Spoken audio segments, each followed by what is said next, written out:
아, 제 딸 말입니까? 그냥 119 구급대원입니다. 아버지의 그 그냥이라는 단어 속에는 내 10년의 세월과 자부심을 한순간에 하찮게 만드는 날카로운 가시가 들어 있었다. 대한민국 국회의원 김태진, 존경받는 정치인이자 완벽한 가장이라는 가면 뒤에 가려진 그의 진짜 얼굴. 나는 그 얼굴을 너무나도 잘 알고 있었다.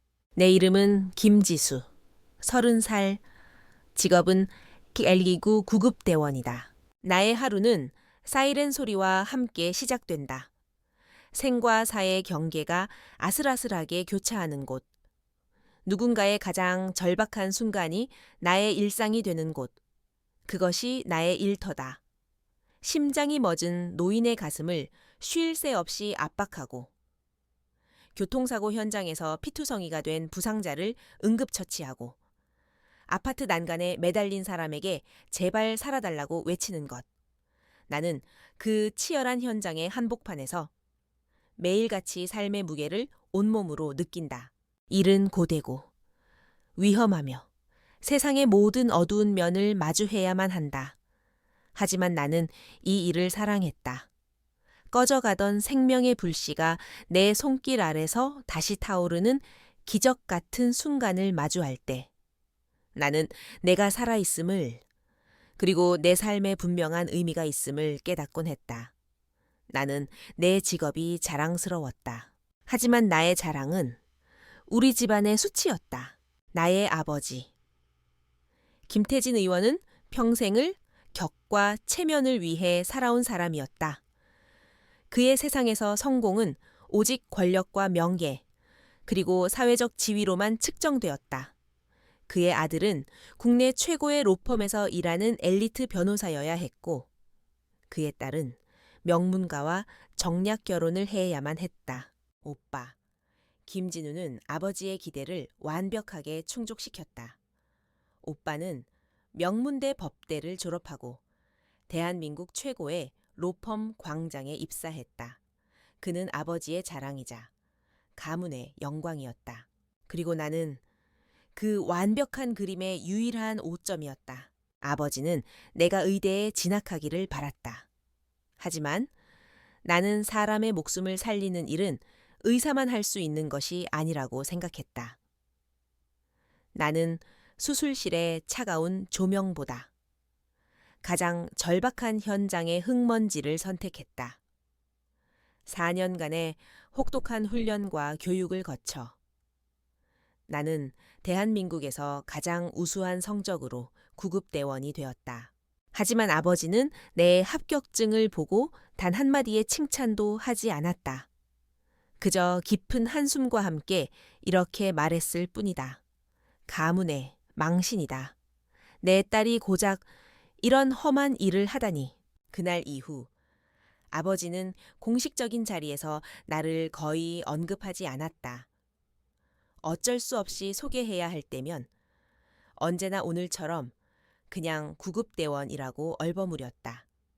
자랑스러운 내 딸이라는 수식어는 언제나 변호사인 오빠의 차지였다. 어머니 역시 아버지와 다르지 않았다.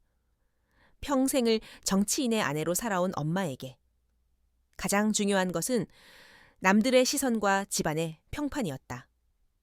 엄마는 나에게 종종 말했다. 지수야, 이제 그만 험한 일 접고 아빠가 소개해주는 좋은 집안에 시집이나 가거라. 그게 네가 애비와 이 집안을 돕는 길이야. 그들에게 나는 독립된 인격체가 아니라 가문의 명예를 위한 장기판의 말에 불과했다. 그날 저녁, 나는 오랜만에 본가에 저녁 식사를 하러 갔다. 아버지가 중요한 정치 후원 행사를 앞두고 할 얘기가 있다는 호출 때문이었다. 으리으리한 거실, 값비싼 가구들, 벽에 걸린 유명 화가의 그림. 내가 사는 작고 소박한 원룸과는 완전히 다른 세상. 그곳에서 나는 언제나 이방인이었다. 식탁에는 이미 아버지와 어머니, 그리고 오빠가 앉아 있었다. 지수는 요즘도 바쁜가 보구나. 얼굴 보기가 하늘의 별 따기야. 오빠가 비꼬는 듯한 말투로 인사를 건넸다. 오빠만큼 바쁘겠어요? 대형 소송 이기셨다면서요? 뉴스에서 봤어요. 나는 애써 웃으며 대답했다. 별거 아니야. 그 정도는 당연히 이겨야지. 오빠는 으쓱하며 말했다. 아버지는 그런 오빠를 흐뭇한 표정으로 바라보았다. 우리 진우가 이번에 맡은 기업 합병 건이 아주 나라를 들썩이게 할 만한 사건이야. 역시 내 아들이야. 당신 아들인데 당연하죠. 아버지와 어머니는 주거니 받거니 하며 오빠에 대한 칭찬을 늘어놓았다. 나는 그 대화 속에서 조용히 밥을 먹었다. 나에게는 아무도 묻지 않았다. 이번 주에 네가 담당했던 현장은 어땠는지, 네가 살려낸 사람은 몇 명인지. 어색한 식사가 끝나고 아버지가 본론을 꺼냈다. 다음 주 금요일 내 후원의 밤 행사가 있다. 너도 당연히 와야 한다. 명령조의 말투였다. 아시다시피 중요한 분들이 많이 오시는 자리다. 그러니 그날은 제발 그 꾀죄죄한 유니폼 좀 입고 오지 마라. 진우 엄마가 골라준 드레스 입고 얌전히 있다가 가. 아버지, 저 그날 근무일지도 몰라요. 스케줄 확인해봐야. 빼. 무슨 수를 써서든 빼.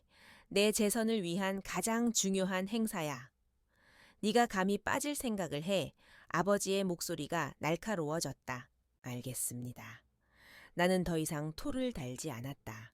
그리고 사람들 앞에서 쓸데없는 소리 하지 말고 누가 직업 묻거든 그냥 공무원이라고 대답해. 알았니? 그것이 아버지에게 내가 해줄 수 있는 최선의 배려였다. 나의 직업을, 나의 자부심을, 공무원이라는 모호한 단어 뒤에 숨기는 것. 나는 그날 밤 집으로 돌아오는 차 안에서 지나가는 구급차의 사이렌 소리를 들었다. 누군가는 저 소리를 시끄러운 소음이라고 생각하겠지. 하지만 나에게는 세상에서 가장 아름다운 음악이었다.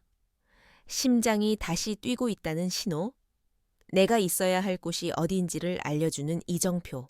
나는 차를 세우고 한참 동안 멀어져 가는 사이렌 소리를 들었다. 그래, 아버지. 저는 당신의 자랑스러운 딸은 되지 못할 겁니다. 하지만 저는 제 자신에게 부끄럽지 않은 딸로 살아갈 겁니다. 후원의 밤, 그 화려하고 위선적인 무대 위에서 어떤 운명이 나를 기다리고 있는지도 모른 채 나는 그저 내가 가야 할 길을 가기로 다시 한번 다짐했다. 아버지의 후원의 밤 행사가 일주일 앞으로 다가온 월요일. 내 작은 원룸으로 커다란 백화점 상자 하나가 배달되었다. 보낸 사람은 엄마였다. 상자 안에는 값비싸 보이는 짙은 네이비색의 실크 드레스 한 벌이 들어있었다. 내 취향과는 거리가 멀었지만 우아하고 단정해 보이는 국회의원 김태진의 딸이라는 역할에 완벽하게 어울리는 옷이었다. 드레스와 함께 들어있는 작은 카드에는 엄마의 단정한 글씨가 적혀 있었다. 후원의 밤 때 입어라. 제발 튀지 말고 얌전하게 하고 와. 얌전하게. 그 단어가 내 가슴을 쳤다. 그것은 조용히 없는 듯이 있다가 가라는 뜻이었다. 나는 드레스를 옷장에 걸어두었다. 그것은 나를 위한 옷이 아니라 아버지의 무대를 위한 소품에 불과했다. 그 후 며칠간 나는 그 드레스의 존재를 잊고 내 일상에 몰두했다. 나의 일상은 아버지의 화려한 세계와는 정반대의 지점에 있었다. 그곳에는 우아한 드레스 대신 피와 오물로 얼룩진 주황색 구급대원복이 있었고 샴페인 잔 대신 생명을 살리기 위한 응급 의료 장비들이 있었다. 후원의 밤 이틀 전 나는 24시간 연속 근무에 들어갔다. 그날은 유독 신고 전화가 빗발쳤다. 새벽에는 공사장에서 추락한 인부, 아침에는 호흡 곤란을 호소하는 독거노인, 그리고 점심시간이 막 지났을 무렵 대형 교통사고 출동 지령이 떨어졌다.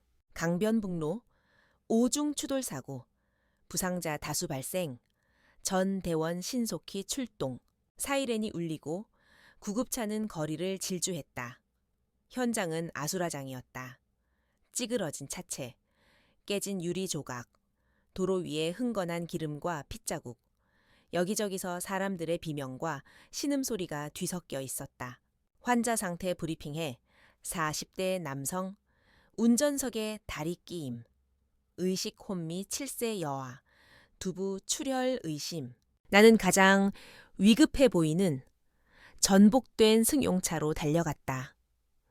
운전석에는 젊은 여성이 피를 흘리며 정신을 잃어가고 있었다. 나는 차 유리를 깨고 좁은 공간으로 몸을 구겨 넣었다. 정신 차리세요. 제 말 들리세요. 여성의 바이탈을 체크하는 동시에 무전으로 상황을 보고했다. 경추 손상을 막기 위해 네칼라를 채우고 혈압이 급격히 떨어지는 것을 막기 위해 수행 라인을 잡았다. 내 손은 빠르고 정확하게 움직였다. 이 아수라장 속에서 나는 역설적으로 가장 또렷한 정신으로 깨어 있었다.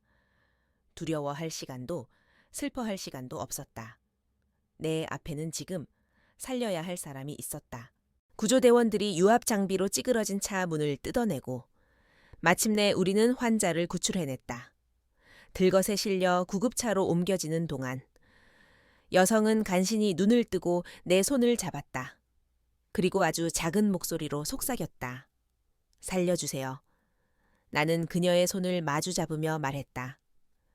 걱정 마세요. 사실 수 있어요. 그렇게 몇 시간을 전쟁처럼 보냈다. 9명의 부상자를 모두 병원으로 이송하고 텅 빈 구급차를 몰아 소방서로 돌아왔을 때 온몸의 기운이 빠져나가는 기분이었다. 구급복은 땀과 피로 얼룩져 있었고 얼굴에는 피로가 검은 그림자처럼 내려앉아 있었다. 탈의실에서 옷을 갈아입고 나오는데 동료 선배가 나를 보며 말했다. 김지수 대원, 너 오늘 완전 날아다니더라. 내 덕분에 몇 사람 살았어. 아닙니다. 선배님.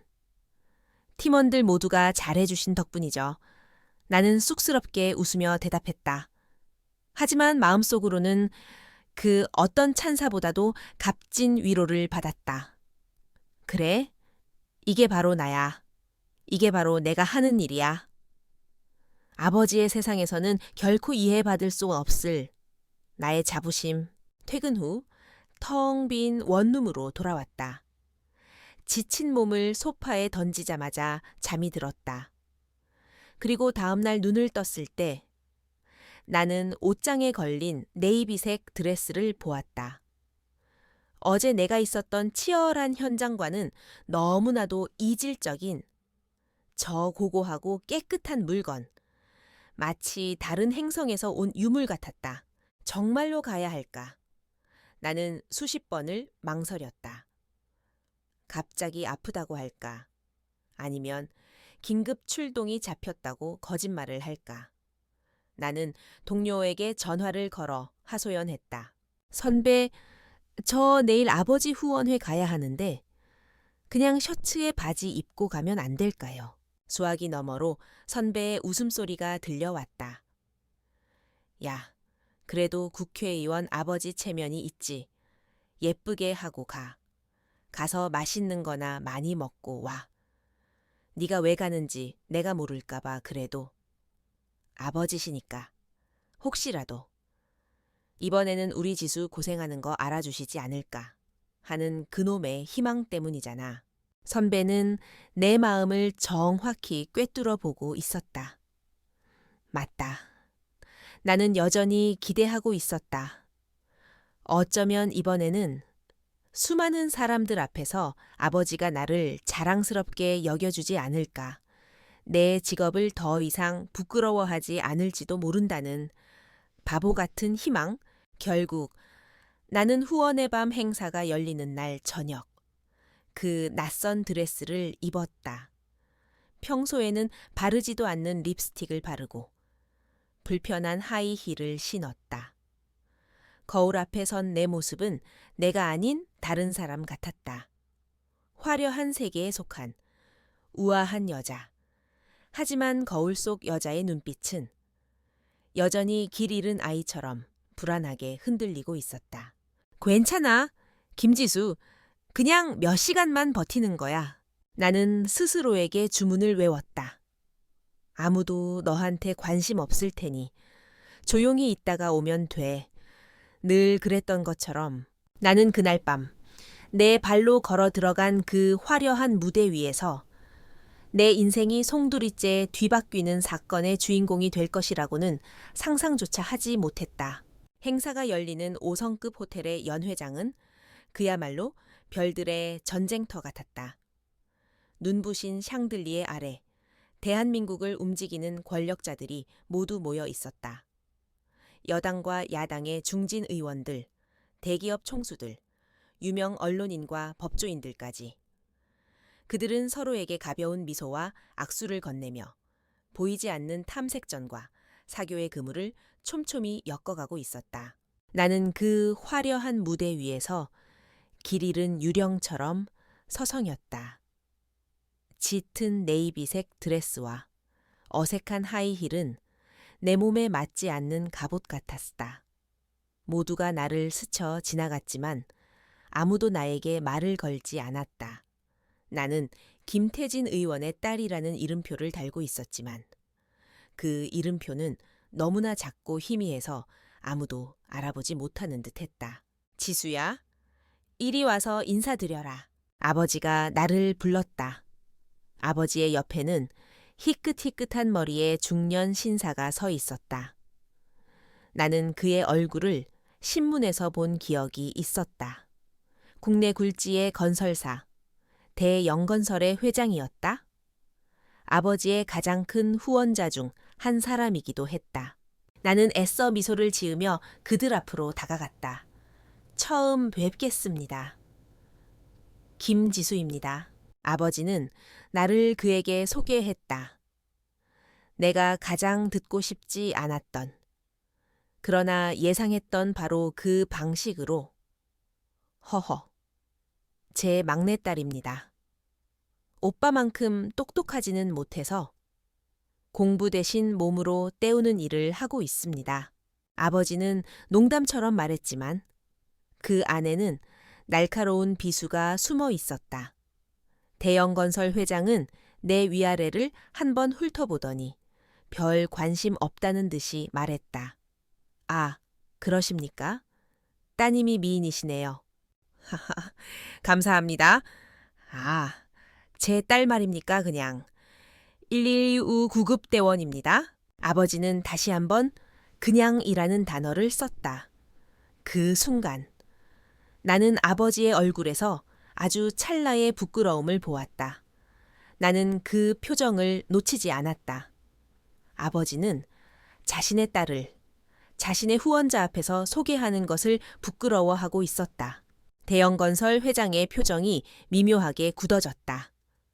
그의 세상에서 구급대원은 아마도 처음 만나보는 종류의 인간일 터였다. 그는 무슨 말을 해야 할지 모르는 듯 어색하게 웃으며 아버지를 보았다. 그러시군요. 아주 보람 있는 일을 하시는군요.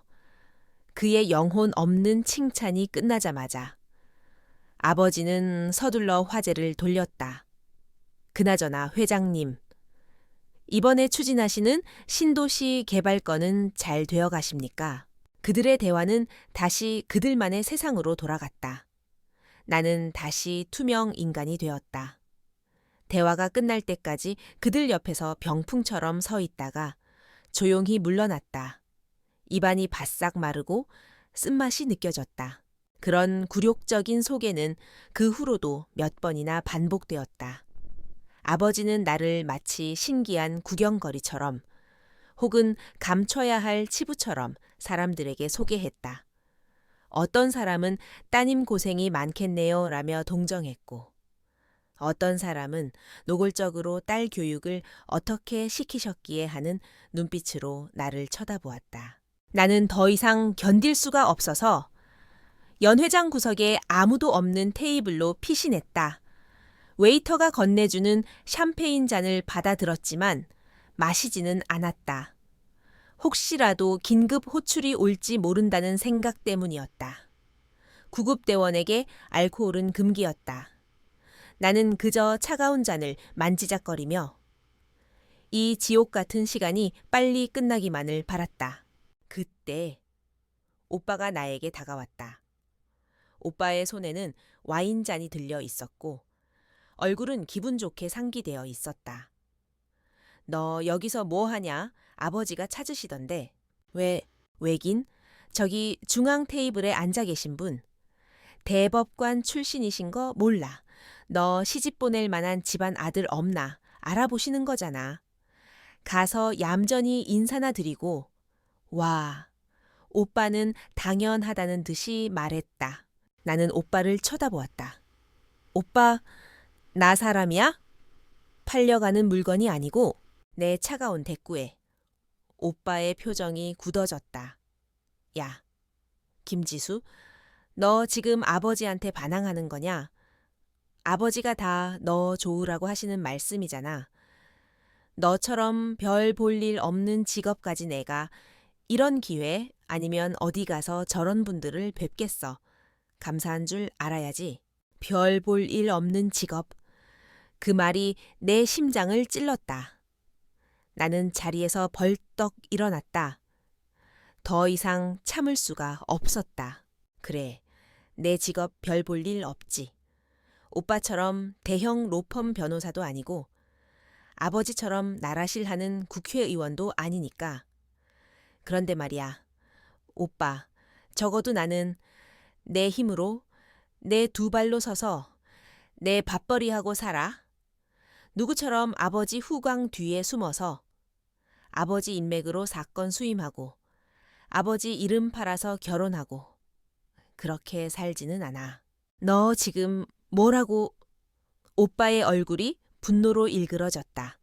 그는 나에게 한 걸음 다가왔다. 우리의 작은 소란에 주변 사람들의 시선이 쏠리기 시작했다. 나는 여기서 더 소란을 피우고 싶지 않았다. 아버지의 중요한 행사를 망칠 수는 없었다. 나는 오빠를 지나쳐 연회장을 빠져나왔다. 화장실로 가는 복도. 아무도 없는 곳에서 나는 가쁜 숨을 몰아쉬었다. 심장이 터질 것 같아졌다. 눈물이 쏟아질 것 같아졌지만 꾹 참았다. 여기서 울면 나는 지는 거다. 잠시 후 마음을 추스르고 다시 연회장으로 돌아왔을 때 행사는 클라이맥스를 향해 가고 있었다.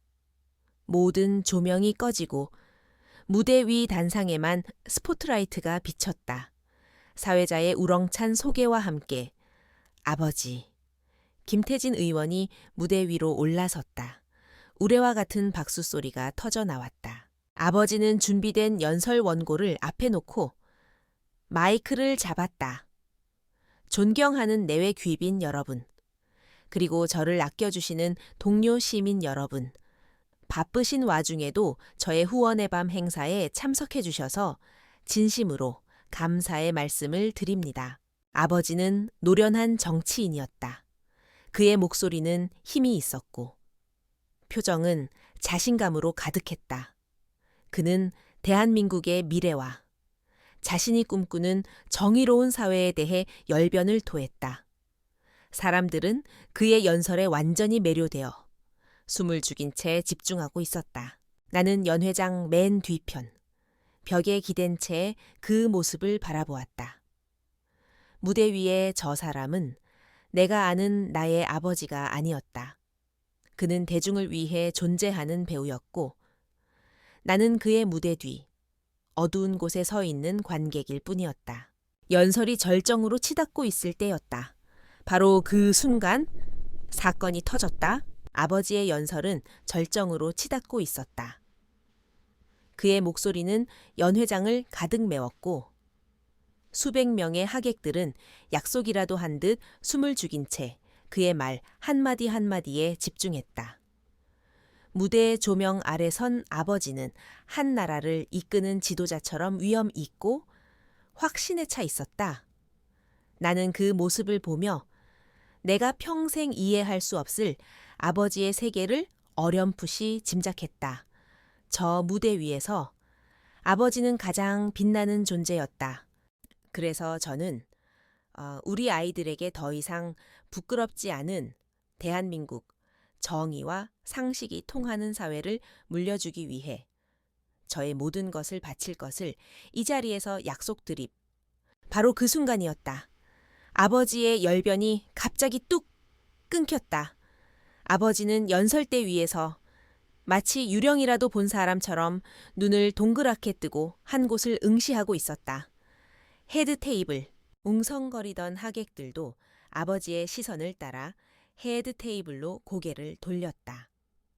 그리고 몇 초 뒤 여기저기서 경악에 찬 비명이 터져 나왔다. 어머, 세상에 송 회장님. 헤드 테이블 중앙에 앉아있던 대형건설의 송 회장이 갑자기 가슴을 부여잡고 테이블 위로 쓰러진 것이다. 그의 손에서 떨어진 와인 잔이 바닥으로 굴러떨어지며 날카로운 파열음을 냈다. 그의 얼굴은 새파랗게 질려 있었고 입에서는 알아들을 수 없는 신음이 새어나왔다. 급성 심근경색, 구급대원으로서 수없이 마주했던 죽음의 그림자였다. 연 회장은 순식간에 아수라장으로 변했다. 완벽하게 통제되었던 공간은 통제 불능의 혼돈에 휩싸였다. 사람들은 비명을 지르며 자리에서 일어났고 경호원들은 우왕좌왕하며 어쩔 줄 몰라 했다. 송 회장의 부인은 하얗게 질린 얼굴로 남편의 이름을 부르짖었고 여기저기서 카메라 플래시가 터져 나왔다. 무대 위의 아버지는 완전히 얼어붙어 있었다. 자신의 가장 중요한 정치적 순간이 눈앞에서 최악의 비극으로 변해가는 것을 그저 만견자실하게 바라볼 뿐이었다. 오빠는 다급하게 어딘가로 전화를 걸며 소리쳤다. 의사. 여기 의사 안 계십니까? 빨리 L시구 좀 불러. 하지만 그 혼란 속에서 제대로 상황을 파악하고 움직이는 사람은 아무도 없었다. 골든타임, 심장이 멎었을 때 단 4분, 그 짧은 시간이 한 사람의 생사를 가른다는 것을 이 방 안에서는 나만이 알고 있었다. 내 머릿속에서 지난 10년간의 훈련이 만들어낸 경고등이 미친 듯이 울리기 시작했다. 환자 발생, 코드 블루, 즉시 제세동 및 CPR 준비.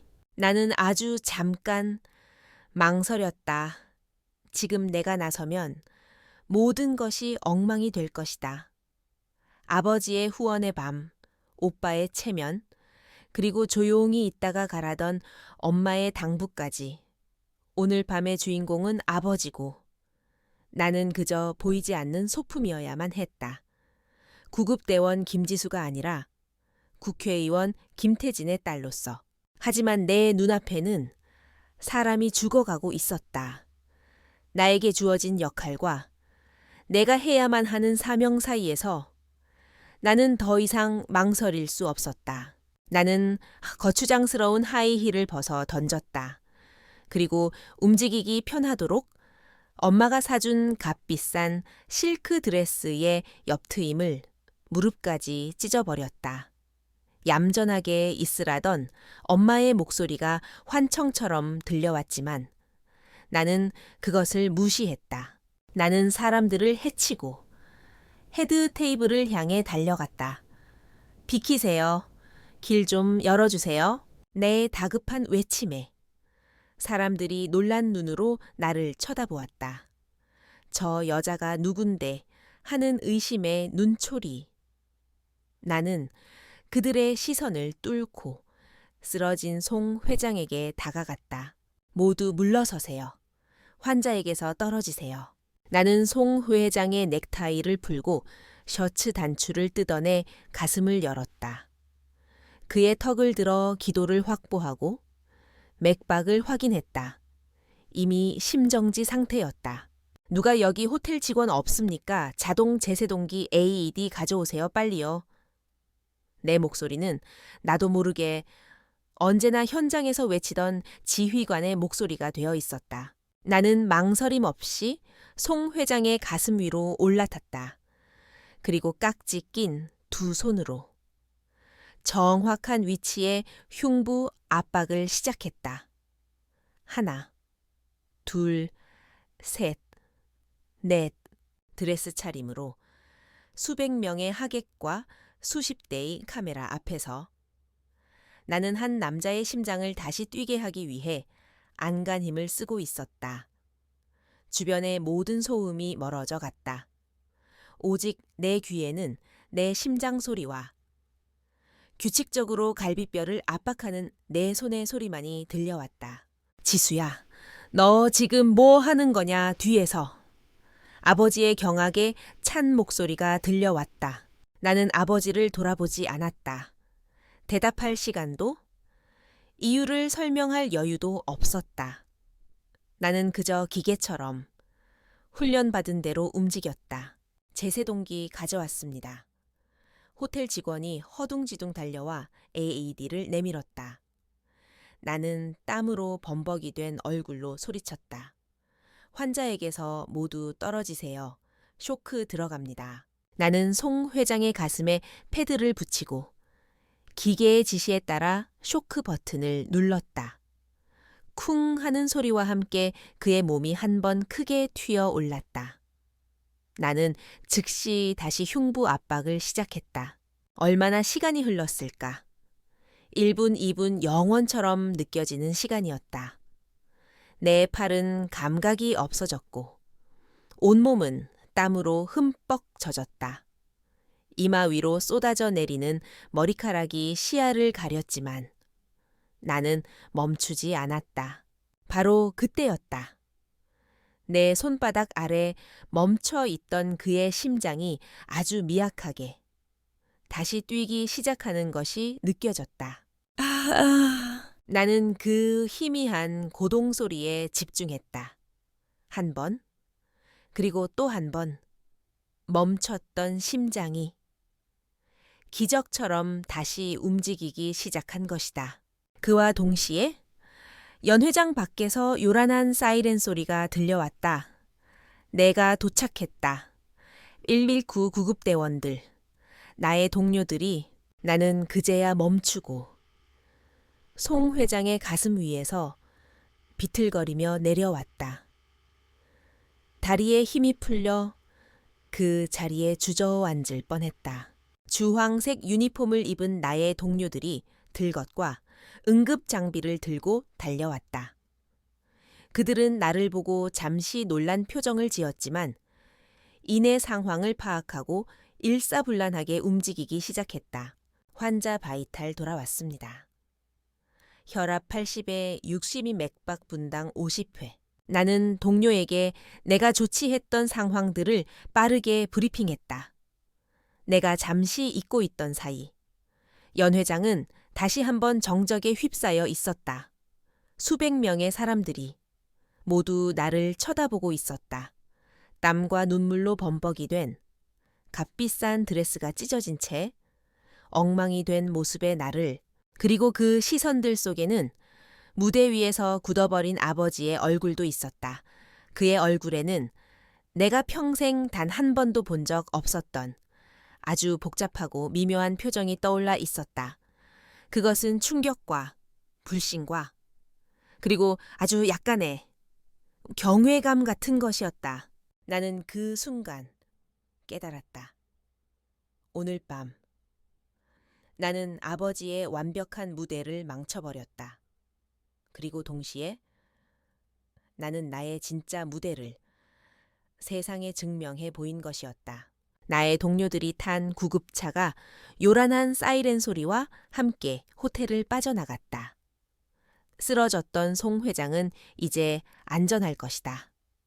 나는 그제야 다리에 힘이 풀려 휘청거렸다. 땀으로 흠뻑 젖은 몸, 찢어진 드레스, 그리고 수백 명의 하객들이 나를 향해 쏘아대는 시선. 모든 것이 비현실적인 꿈처럼 느껴졌다. 혼돈은 끝나지 않았다. 그것은 단지 다른 형태의 혼돈으로 바뀌었을 뿐이었다. 환자가 실려 나가자마자 연회장에 있던 기자들이 약속이라도 한 듯 내게로 몰려들었다. 정치부 기자에서 사건부 기자로 순식간에 직업을 바꾼 그들은 카메라 플래시를 터뜨리며 내 얼굴에 마이크를 들이댔다. 김태진 의원님 따님이라고 들었습니다. 방금 전 상황에 대해 한 말씀 부탁드립니다. 어떻게 그런 위급한 상황에서 침착하게 대처하실 수 있었던 겁니까? 평소에도 이런 응급처치 훈련을 받으시는 건가요? 지금 심정이 어떠십니까? 쏟아지는 질문 세례에 정신이 아득해졌다. 나는 이런 종류의 관심에 익숙하지 않은 사람이었다. 나는 언제나 무대의 조명이 아닌 구급차의 경광등 아래에 서 있던 사람이었다. 나는 본능적으로 뒷걸음질 쳤지만 기자들은 끈질기게 나를 둘러쌌다. 저는 제가 해야 할 일을 했을 뿐입니다. 나는 간신히 입을 열었다. 저는 119 구급대원입니다. 어떤 구급대원이라도 저와 같은 상황에 있었다면 똑같이 행동했을 겁니다. 구급대원이라는 내 말에 기자들 사이에서 다시 한번 작은 술렁임이 일었다. 그들은 아마도 내가 의사나 간호사일 것이라고 짐작했던 모양이었다. 국회의원의 딸이 험하기로 소문난 구급대원이라는 사실은 그들에게 아주 흥미로운 스토리가 될 터였다. 나는 그들의 시선 한가운데에서 무대 위에 홀로 서 있는 아버지를 보았다. 아버지는 여전히 그 자리에 연설대 위에서 굳어진 채 나를 내려다보고 있었다. 그의 얼굴은 하얗게 질려 있었다. 자신의 가장 빛나는 순간이 가장 부끄러워했던 딸에 의해 완전히 다른 방향으로 흘러가는 이 상황을 그는 어떻게 받아들이고 있을까? 나는 아버지의 눈에서 분노도 기쁨도 아닌 아주 깊은 혼란을 읽었다. 오빠와 엄마는 무대 아래에서 나를 보고 있었다. 오빠의 얼굴에는 노골적인 불쾌함과 당혹감이 서려 있었다. 이 모든 스포트라이트가 자신이 아닌 별 볼 일 없는 동생에게 향하고 있다는 사실을 견디기 힘들어하는 기색이었다. 엄마는 그저 두 손을 모은 채 어쩔 줄 몰라 하며 울먹이고 있었다. 바로 그때였다. 송 회장의 부인이 나에게 다가와 내 두 손을 부여잡았다. 그녀의 얼굴은 눈물로 얼룩져 있었지만 눈빛은 진심 어린 감사로 가득 차 있었다. 고맙습니다. 정말 고맙습니다. 아가씨, 뭐라고 감사의 말씀을 드려야 할지. 아가씨 덕분에 우리 남편이 살았어요. 이 은혜는 평생 잊지 않겠습니다. 그녀는 내 손을 잡고 허리를 숙여 인사했다. 그 모습에 나를 둘러쌌던 기자들의 카메라 플래시가 더욱 거세게 터져 나왔다. 나는 어쩔 줄을 몰라 하며 그저 고개를 숙일 뿐이었다. 결국 호텔 지배인과 아버지의 보좌관들이 달려와 나를 기자들로부터 구해냈다. 그들은 나를 연회장 옆의 작은 대기실로 이끌었다. 문이 닫히고 세상의 모든 소음으로부터 차단되자 나는 그제야 긴장이 풀리며 소파에 주저앉았다. 온몸이 땀으로 축축했고 찢어진 드레스 자락이 비참하게 느껴졌다. 나는 대기실의 커다란 거울 앞에 섰다. 거울 속에는 완전히 낯선 여자가 서 있었다. 머리는 산발이 되었고 공들여 했던 화장은 땀과 눈물로 얼룩져 있었다. 엄마가 사준 우아한 드레스는 옆구리가 찢어져 너덜너덜했다. 완벽한 연회에 어울리는 완벽한 소품은 이제 완전히 망가져 있었다. 하지만 이상하게도 나는 거울 속 내 모습이 싫지 않았다. 오히려 지난 몇 년간 내가 보아온 그 어떤 모습보다도 지금의 내가 훨씬 더 나 자신처럼 느껴졌다. 이것이 바로 나였다.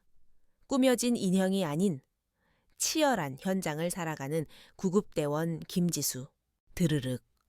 그때 대기실 문이 열리고 아버지가 들어왔다. 아버지는 문을 닫고 나와의 거리를 둔 채 그 자리에 섰다. 우리 사이에는 어색하고 무거운 침묵이 흘렀다. 아버지는 한참 동안 나를 바라보았다. 그리고 아주 어렵게 입을 열었다. 괜찮으냐? 그것이 아버지의 첫 마디였다. 네, 괜찮아요. 나는 짧게 대답했다. 아버지는 다시 한번 침묵했다. 그리고는 마치 믿을 수 없는 것을 확인하려는 듯이 다시 물었다. 네가 정말로 사람을 살렸더구나. 그 말에 나는 아버지를 똑바로 쳐다보았다. 제 직업이니까요. 아버지, 내 담담한 대답에 아버지는 더 이상 아무 말도 하지 못했다. 그는 그저 복잡한 표정으로 나를 바라볼 뿐이었다. 평생을 격과 체면을 중시하며 살아온 아버지. 그의 세상에서 구급대원이라는 직업은 어떤 의미였을까? 그리고 오늘 바로 그 직업이 자신의 정치 인생에서 가장 중요한 파트너의 목숨을 구하고 자신의 행사를 아수라장으로 만든 이 아이러니를 아버지는 어떻게 받아들여야 할까? 나는 아버지의 흔들리는 눈빛 속에서 그가 평생을 바쳐 쌓아 올린 견고한 가치관의 성벽에 아주 작은 균열이 생겨나는 것을 보았다. 그 균열은 어쩌면 우리 관계의 새로운 시작이 될 수도 혹은 완벽한 끝이 될 수도 있을 터였다. 그 짧고도 긴 대화가 끝난 후 아버지는 나를 집까지 데려다 주었다. 우리는 차 안에서 단 한마디도 하지 않았다. 어색한 침묵 속에서 라디오에서는 마침 방금 전의 사건을 속보로 전하고 있었다. 오늘 저녁 김태진 의원의 후원의 밤 행사에서 벌어진 일입니다. 행사에 참석했던 대영건설의 송모 회장이 갑자기 심정지로 쓰러졌으나 현장에 있던 김 의원의 딸 김지수 씨의 발 빠른 응급처치 덕분에 목숨을 구한 것으로 알려졌습니다. 김지수 씨는 현직 129 구급대원으로 밝혀졌으며 아나운서의 목소리가 차 안을 가득 메웠다. 아버지는 운전대만 굳게 잡고 있었지만 나는 백미러를 통해 보았다. 복잡하게 일그러지는 아버지의 얼굴을 평생을 자신의 이름으로 살아온 남자가 이제는 구급대원 딸을 둔 아버지로 불리게 된 순간이었다. 내 작은 원룸 앞에 도착했을 때 나는 경악을 금치 못했다. 이미 아파트 입구에는 어디서 소식을 들었는지 방송사 카메라와 기자들이 진을 치고 있었다. 내가 차에서 내리자 그들은 벌떼처럼 달려들었다. 김지수 씨, 방금 전 상황에 대해 한 말씀만 부탁드립니다. 아버님의 후원회에서 그런 일이 벌어질 거라고 예상하셨습니까? 나는 그들의 질문을 피해 도망치듯 아파트 안으로 뛰어 들어갔다. 현관문을 잠그고 문에 기댄 채 한참을 숨을 몰아쉬었다. 세상이 하룻밤 사이에 완전히 뒤바뀌어 있었다. 내 휴대폰은 불이 나고 있었다. 소방서 동료들의 격려 메시지, 옛 친구들의 안부 연락, 그리고 엄마에게서 온 울음 섞인 수십 통의 부재중 전화까지. 나는 멍하니 소파에 앉아 텔레비전을 켰다. 모든 채널의 저녁 뉴스 헤드라인은 아버지의 후원의 밤 행사 소식이었다. 하지만 주인공은 아버지가 아니었다. 찢어진 드레스 차림으로 땀 흘리며 흉부 압박을 하는 나의 모습. 기자들에게 둘러싸여 어쩔 줄 몰라 하는 나의 얼굴이 화면을 가득 채우고 있었다. 텔레비전은 나를 숨겨진 영웅, 정치인 아버지와는 다른 길을 걷는 용감한 딸이라고 칭송하고 있었다. 나는 화면 속에 내 모습이 너무나 낯설었다. 저 사람은 내가 아니었다. 나는 그저 내 일을 했을 뿐인데. 세상은 나를 내 의지와는 상관없는 어떤 신화적인 인물로 만들어가고 있었다. 다음 날 아침. 아버지의 기자회견이 열렸다. 나는 텔레비전을 통해 그 모습을 지켜보았다. 수많은 카메라 앞에서. 아버지는 전날 밤과는 완전히 다른 얼굴을 하고 있었다. 어젯밤 저의 후원의 밤 행사에서 있었던 불미스러운 일에 대해 유감의 말씀을 드립니다.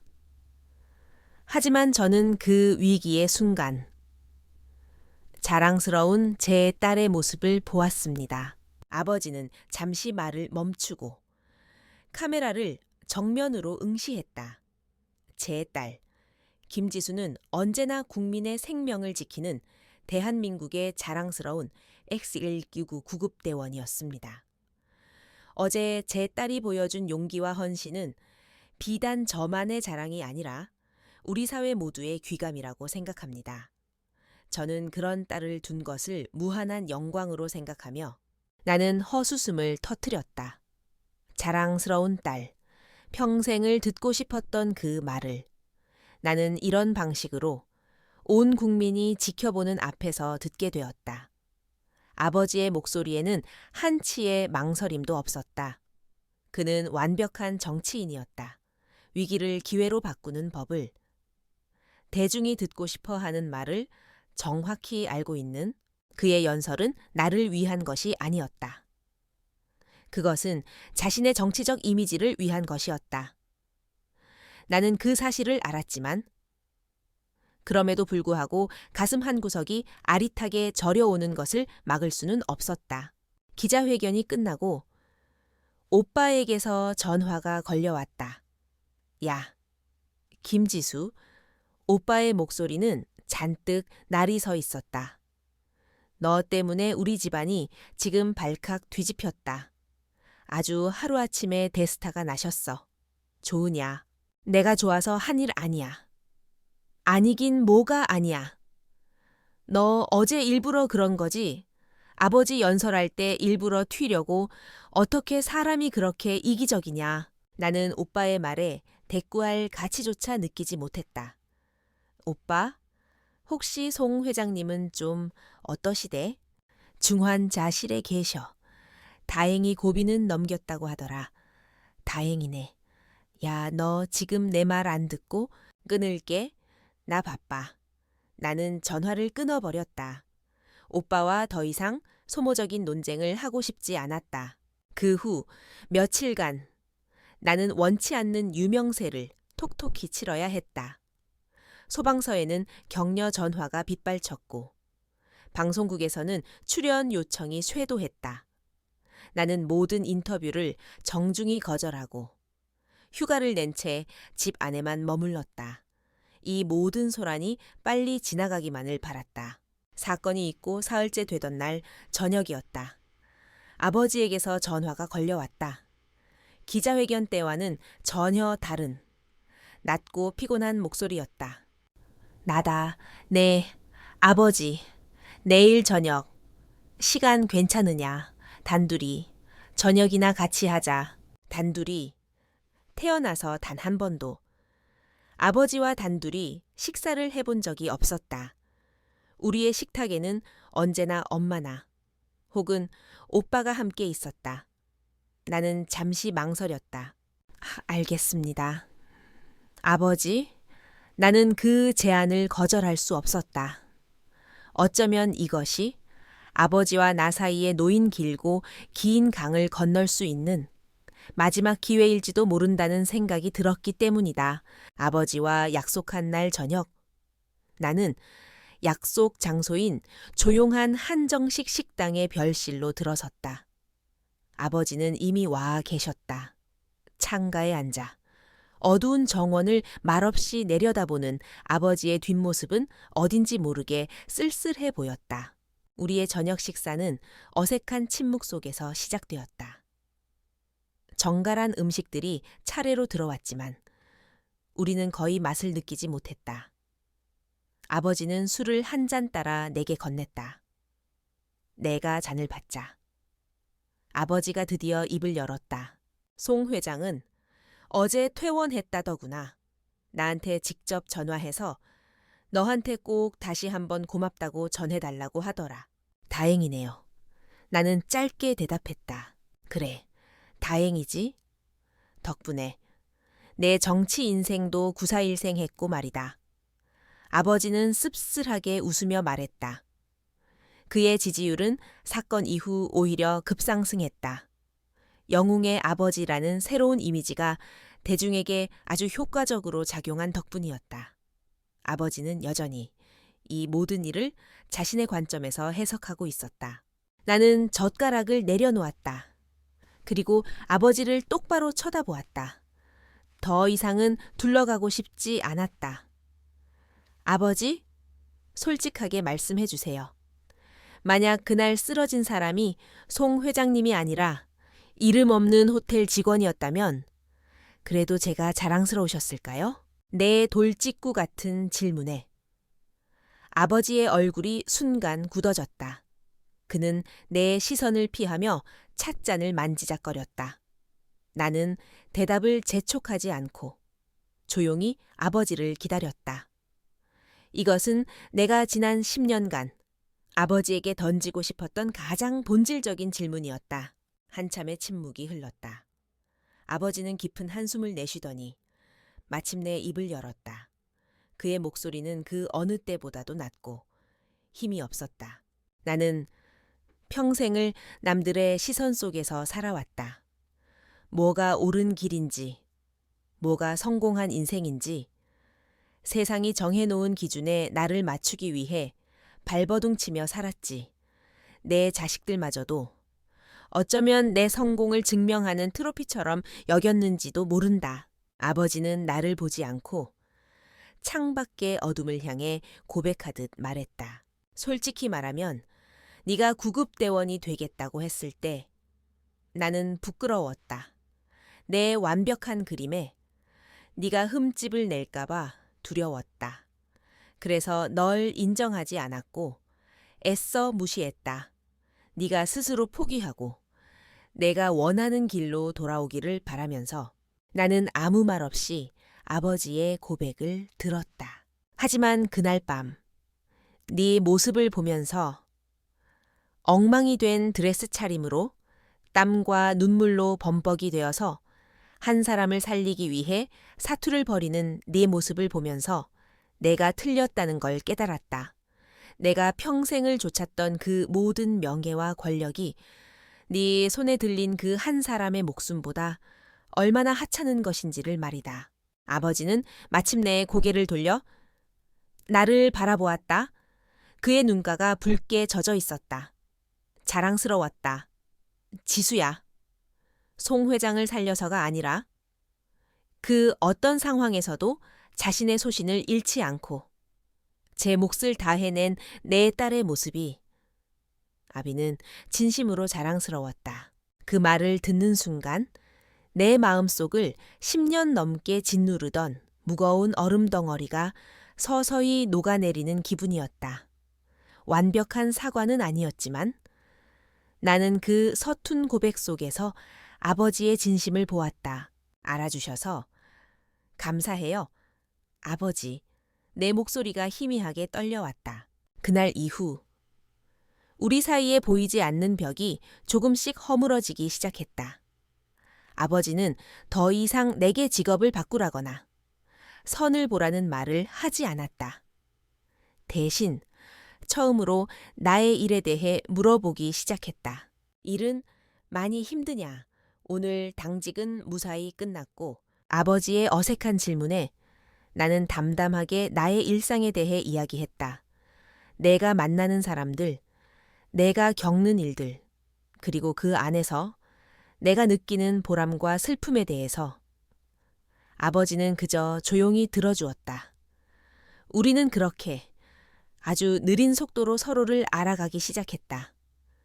아버지는 국회의원 김태진이 아닌 아버지로, 나는 구급대원 김지수가 아닌 딸로서, 물론 모든 것이 하루아침에 변하지는 않았다. 여전히 오빠는 나를 인정하지 않았고, 엄마는 가끔씩 내 미래를 걱정했다. 하지만 가장 중요한 것이 변했다. 나는 더 이상 우리 집의 오점이 아니었다. 나는 내 이름과 내 직업으로 가족의 일원이 될 수 있었다. 식사가 끝나고 식당을 나올 때였다. 아버지가 주차장으로 향하는 내 등을 향해 무심한 듯 말했다. 몸 조심해라, 딸. 나는 걸음을 멈추고 아버지를 돌아보았다. 아버지는 어색하게 웃어 보이고는 자신의 채에 올라탔다. 나는 그 자리에 서서 멀어져 가는 아버지의 차를 한참 동안 바라보았다.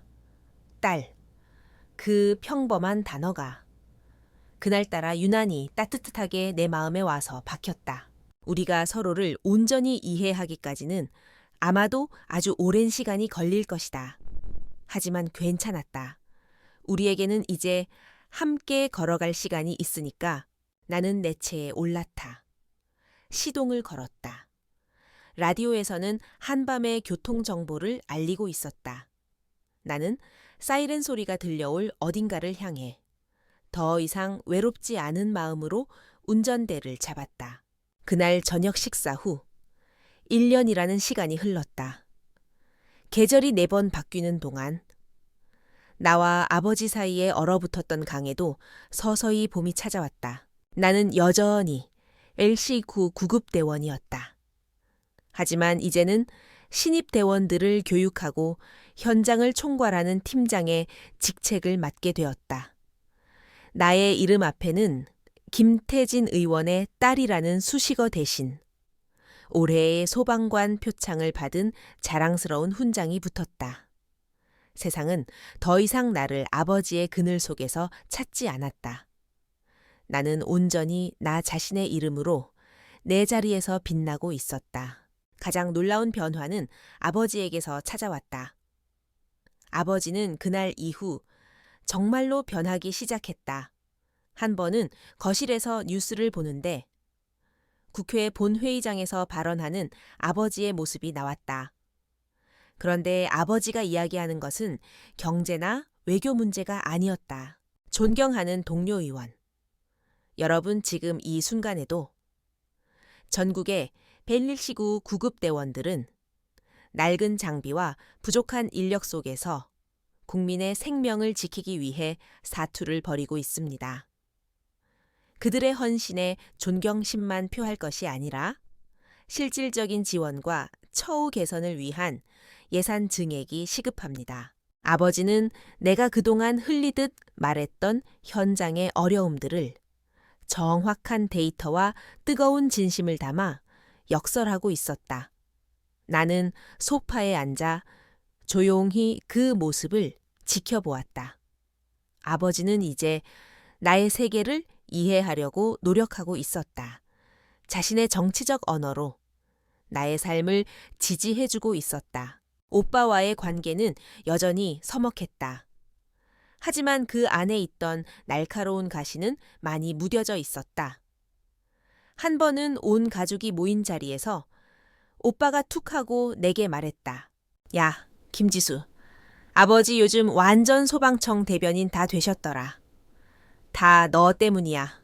그것은 비난이 섞인 칭찬, 혹은 칭찬이 섞인 비난이었지만 나는 그 말 속에서 오빠의 복잡한 진심을 느꼈다. 그는 더 이상 나를 무시하지 않았다. 다만 자신과는 너무나 다른 방식으로 세상의 인정을 받은 동생을 어떻게 대해야 할지 여전히 서툴러 하고 있을 뿐이었다. 엄마는 나와 아버지 사이에 따뜻한 중재자가 되어 주었다. 이제 엄마는 내게 시집가라는 말 대신 힘들면 쉬어가며 하라는 걱정을 건넸다. 어느 주말 오후 나는 비번을 맞아 부모님 댁에 들렀다. 거실에는 아무도 없었고 나는 조용히 아버지의 서재로 향했다. 아버지는 책상에 앉아 무언가를 골똘히 읽고 있었다. 정치 서류가 아니었다. 그것은 두꺼운 응급의학 저널이었다. 아버지는 나를 보더니 어색하게 웃으며 책을 덮었다. 왔냐. 그냥. 요즘 세상이 어떻게 돌아가는지 공부 좀 하고 있었다. 나는 아무 말 없이 미소 지었다. 그리고 아버지의 서재벽을 보았다. 수많은 표창장과 임명장, 그리고 유명 정치인들과 함께 찍은 사진들 사이에 아주 작은 액자 하나가 새로 걸려 있었다.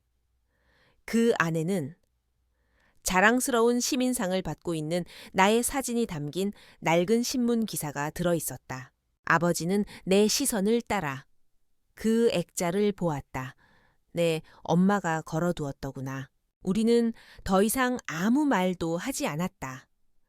하지만 그 침묵 속에서 우리는 그 어떤 말보다도 더 깊은 이해와 화해를 나누고 있었다. 아버지가 내게 차를 한 잔 건넸다.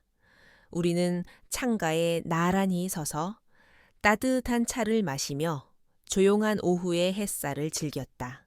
나는 생각했다. 우리의 상처가 완벽하게 치유된 것은 아닐 것이다. 지난 세월의 오해와 실망이 완전히 사라지지도 않았을 것이다. 하지만 괜찮았다. 우리는 이제 서로를 다른 눈으로 바라보는 법을 배우고 있었다. 나는 더 이상 아버지의 인정을 갈구하지 않았다. 아버지는 더 이상 나에게 자신의 기대를 강요하지 않았다.